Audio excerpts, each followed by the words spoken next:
Everyone is struggling. It's not a secret. Kids are just full of anxiety and lost because they don't know what to do with themselves, but no one talks about it. Kids are just scared, and admitting that you're struggling and getting help is really scary.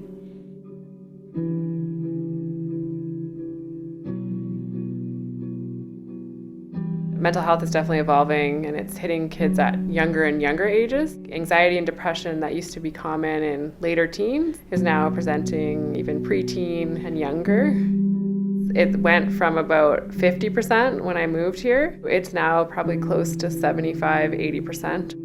Virtually, you could say 100% of our referrals have some element of mental health.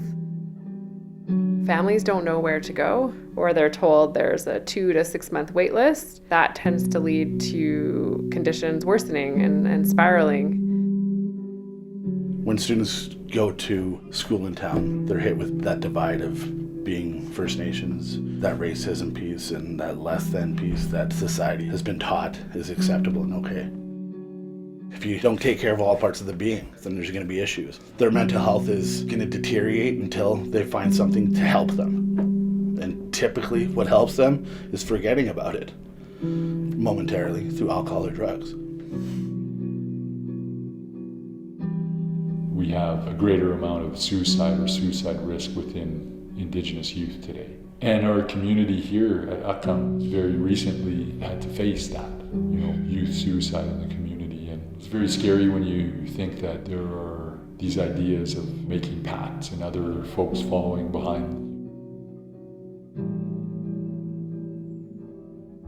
Young people are speaking louder to us, and it's up to us to hear it. The stresses on young people are more heightened. We understand where this disconnect in the brain happens. It's actually rooted in despair or fear or sadness. In some ways they're more connected and they're very much less connected. And it takes a multidisciplinary team to really cover all those areas of understanding and service delivery that can really support a more holistic model for young people.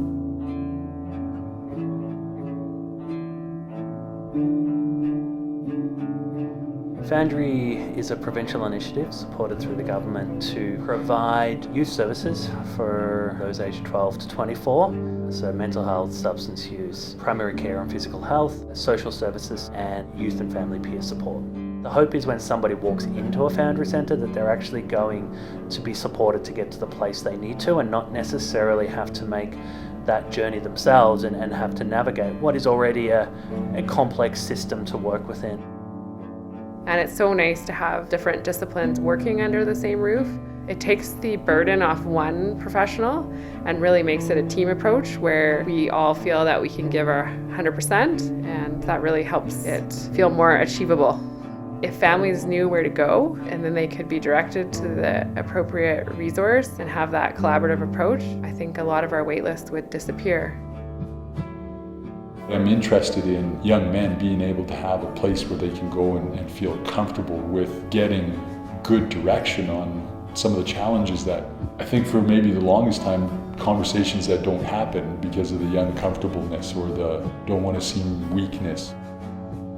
Foundry, they're going to come in and they're going to try to have an access point for like all peoples, whether you're on addictions or you need counseling or you have a health issue or whatever it might be, but it's all in one facility, so you have access to all those people easily. If we have one spot, one hub, be like, hey, I need something, where can I go? Oh, everything you need, you can go here and they will help you. You don't need an appointment.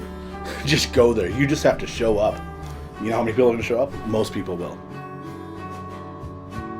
When it's not happening in your community, or when you get a few months since maybe the last suicide happened in your community, the conversation tends to just kind of dwindle, I think. And I just hope that young people will be able to find some comfort in being able to have real conversations about suicide in that space, at that place.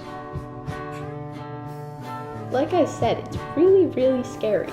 Walking through the door and saying, hi, I need help, can you help me? The ideal situation is that that's the scary part. I think Foundry can be that answer to a lot of people. It's just a space where it's okay not to be okay, and you don't have to fill out a million forms to just then be told to wait 6 months. I don't want kids to have to think that they're weak if they're struggling, and that accessing help is the admittance that you couldn't deal with it on your own. There is a lot of strength and knowledge and resiliency already in the community and in the youth and families that live here. And trying to actually build off that is probably a key part of what's going to be successful for Foundry.